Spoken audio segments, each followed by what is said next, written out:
Eu aprendi muito a ser criativa depois que eu estou trabalhando com a telemedicina. Sim. Não é Inclusive, nem o desenho, não, né? Não é a criatividade do desenho, não. Mas é a criatividade de dar um jeito para tudo. Ou você sabe quase. que a telemedicina exige bastante da criatividade do médico e ela acho que ajuda a gente a desenvolver, né? Até por uma questão da gente aprender, reaprender, na verdade, a propedêutica médica da forma da telemedicina, né? A telepropedêutica médica. Então, isso Que exige é, bastante que é criatividade. outra coisa na minha área que temos de grandes empecilhos e medos, né? Eu acho que o mais Aham. importante aí que nós temos que falar é sobre os medos nessa Sim. área, porque infelizmente a gente fica sempre pensando no exame físico e esquece que a parte das orientações, em termos na endocrinologia, né? Orientar uma dieta bem feita, orientar um exercício físico bem feito, como fazer uma avaliação e orientar o paciente, a pessoa, até mesmo como cortar uma unha, como avaliar a Uhum. circulação, que entra na parte do exame físico quando nós estamos juntos do paciente, mas também é importante quando estamos à distância, Exato. E você né? sabe Eu que, acho que às vezes, a gente pega alguns pacientes com diabetes, né? Eu faço muito a questão da medicina preventiva, a gente tem um serviço que vai fazendo um rastreamento, o telemonitoramento de alguns pacientes, e às vezes chegam pacientes que estão há anos fazendo, às vezes, algum acompanhamento médico e nunca foi visto o pé do paciente. Isso na consulta presencial, né? Então, são coisas assim triviais, né? Que não são feitas, às vezes, no presencial. tem um estudo mostrando que o pé do paciente diabético é avaliado uma vez ao ano e olha lá, né? E às Então, vezes passa assim, mais de anos sem. passa mais de anos sem fazer. E até mesmo, eu tenho conversado muito com o pessoal lá no Nordeste, na hora que eu estou atendendo, a gente sempre pergunta sobre o exame de vista, né? Que para Uhum. complicação é importantíssimo. Tem pessoas que nunca fizeram com 5, 6 anos de diabetes e nunca fizeram um exame de vista. Então, Uhum. assim, são coisas tão essenciais no dia a dia que eu acho que Uhum. precisamos até depois desenvolver alguma metodologia para ser feito isso na telemedicina. Eu acho que é um dos caminhos que nós podemos enveredar, né? Sim, doutor? O que é interessante, né, também essa questão do acesso, né, do paciente a um especialista. Às vezes até pode haver essa deficiência, entre aspas, no exame físico, mas nem sempre isso é um impedimento, porque a telemedicina também serve para teleorientação, como você falou.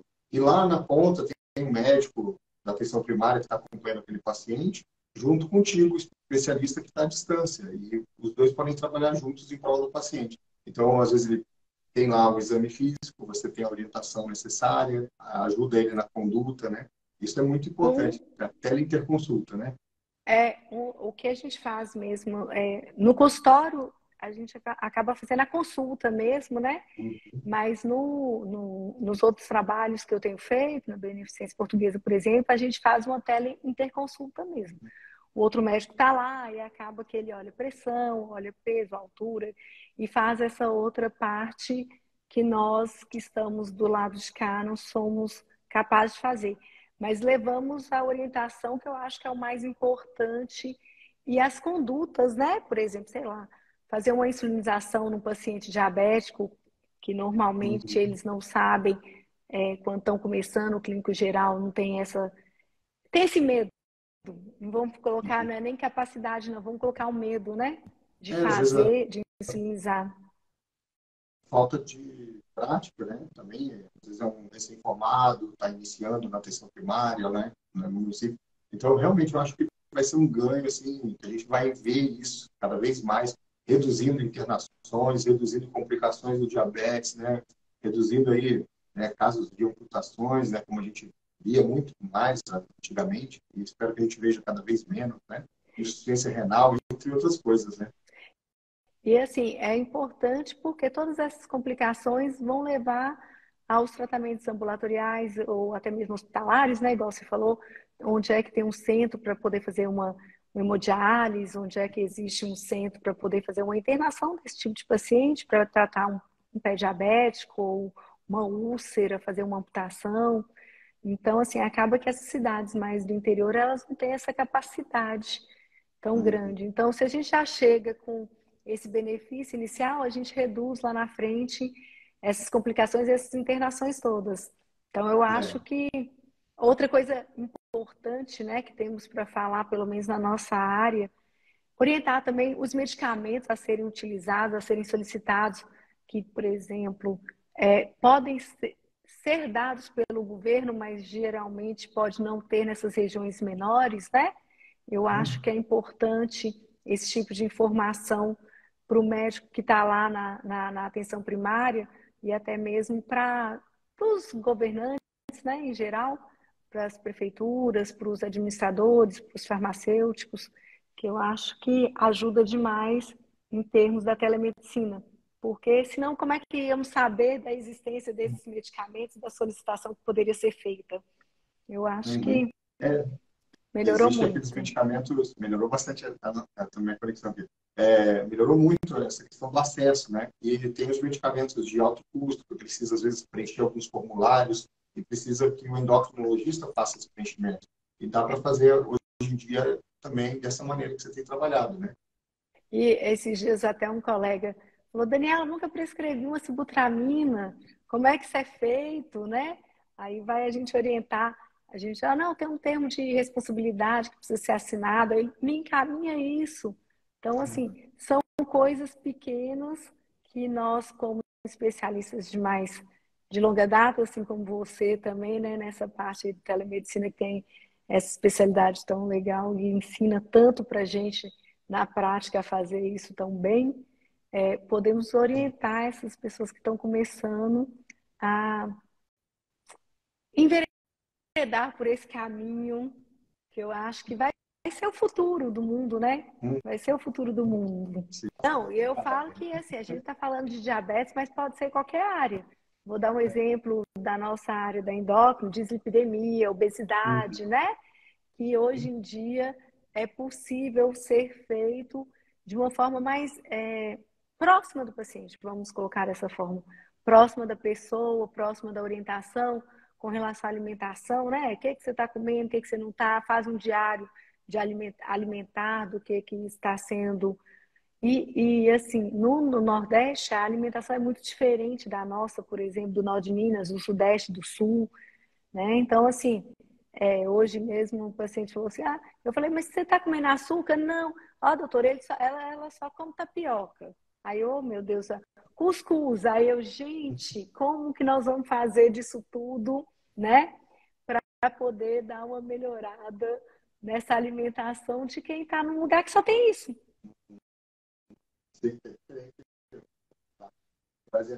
Eu sempre fui aquela médica que fiz tudo, né? Maldade, mas é verdade. Todos nós, como os médicos, a gente aprende a fazer um pouco de cada coisa. Então, sempre atendi no consultório, sempre atendi numa clínica popular, sempre dei aula, né? Então, assim, foram coisas que eu fiz durante minha vida inteira. Com a telemedicina, ainda mais depois da pandemia, vamos colocar o antes e o depois da pandemia, com a pandemia nós diminuímos essas nossas aulas em termos de presenciais, começamos a ter mais esse contato na internet com o aluno. Posteriormente veio a telemedicina de uma forma muito mais consistente, né, na necessidade mesmo, com tudo que estava acontecendo da pandemia. E aí fomos diminuindo os nossos atendimentos em termos de consultório, sobrando mais tempo, que é aquela história que eu falei com você da flexibilidade. O que eu mais amei nessa vida aí foi a flexibilidade. Vou dar um exemplo qualquer. Eu estive viajando agora, fui para São Paulo, e fiquei lá durante um tempo e continuei atendendo. Eu adoro isso também. É você. Uma das coisas que eu adoro isso, eu não gosto de ficar parado. Eu viajava lá para São Paulo, na casa dos meus pais, ficava 15 dias lá. Eu estava lá, eu quero atender, eu quero fazer uma coisa. Então, essa possibilidade, né, de você estar em qualquer lugar, vou dar outro exemplo, amanhã, né, semana que vem, eu tô assim, semana que vem eu viajo, amanhã eu viajo novamente e a agenda, pelo menos lá da Beneficência Portuguesa, está toda vai estar toda liberada para poder isso ser feito. Então, assim, é uma forma de flexibilidade na vida do médico que sempre foi autônomo, né? Se eu atender, se eu estiver na cidade, eu atendo, recebo dinheiro. Se eu não estiver na cidade, eu não posso atender, então acaba que a gente acaba perdendo de várias formas. Vou colocar dessa forma. E isso foi um ganho. E da mesma maneira, você mantendo os atendimentos está ajudando as pessoas porque, né, aquela demanda que precisa ser atendida continua sendo atendida. Que existia também, né? Você está falando em demanda. Nós, para poder fazer alguma coisa de viagem, congresso, qualquer outra coisa, nós tínhamos que atender mais antes, mais depois que voltava, né? Sim. Então, facilitou demais isso aí, porque não ficou tão pesado, nem para nós, nem para o paciente, que também não precisou desfazer do atendimento, né? Porque antigamente, não, vamos ter que desmarcar, remarcar a consulta, aquela confusão toda, que eu acho que é essencial e foi muito importante. Um ganho. Aqui é um ganho. Ganho, né? Ou mais como é que você... É mais um ganho, né? mais um Vários ganho. ganhos.